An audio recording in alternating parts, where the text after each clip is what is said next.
There's an art initiative underway sending the work of more than 50,000 artists, writers, musicians, and filmmakers to the moon and their unmanned missions, of course.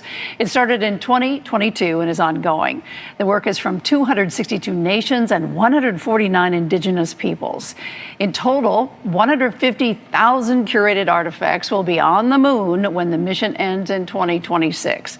One of the artists' work, which has already been launched, is with me today. My guest is Ann James. Welcome. Well, thanks for having me on. You bet. Tell me about this mission and how it came about, and how did you get involved with it?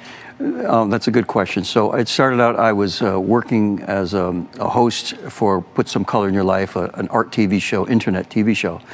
And one of the artists that was on the show contacted, it was a friend with a guy named Samuel Peralta, who had this great idea of, look, I'm going to put my work on the moon. I made a bunch of money during my life, and I want to do something incredible. Well, so the work gets launched on SpaceX, and it's on a card. I don't know what you would call the card, but it goes into a box that's sitting on the moon? Yeah, it's got like 4 feet. It looks like something out of Star Wars. It's like, it's maybe, I'm guessing, maybe 4 or 5 feet high, and then has 4 legs. So let's look at some of your work, and you're a watercolorist.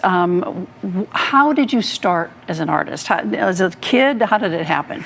Well, I was one of those kids waiting for the bus. I'm at the kitchen table, and I've got the Captain Crunch cereal box out, and I'm copying Captain Crunch onto my loose leaf paper. So I was always interested in it as a little boy, and I just gravitated. High school. That's all. I mean, I took as many art classes as I could in high school. What do you like to paint? Mostly. I'm a cityscape guy. I love doing scapes, mostly cityscapes and landscapes and seascapes. So what do you think about your work being up on the moon? I mean, it's going to stay there. You don't get it back, so you can't just say, hey, this was just on the moon. What are your thoughts about that?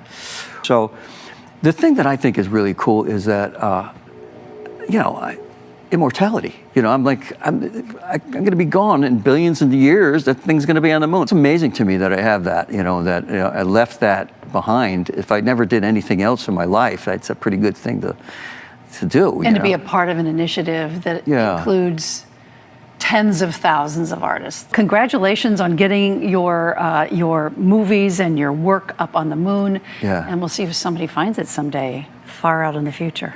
Yeah, I hope. Yeah, who knows, right? Thanks, Ellen, so much. Yeah, thank you very much. And if you'd like to know more about the Art Lunar Mission, go to WTNH.com or the News 8 app.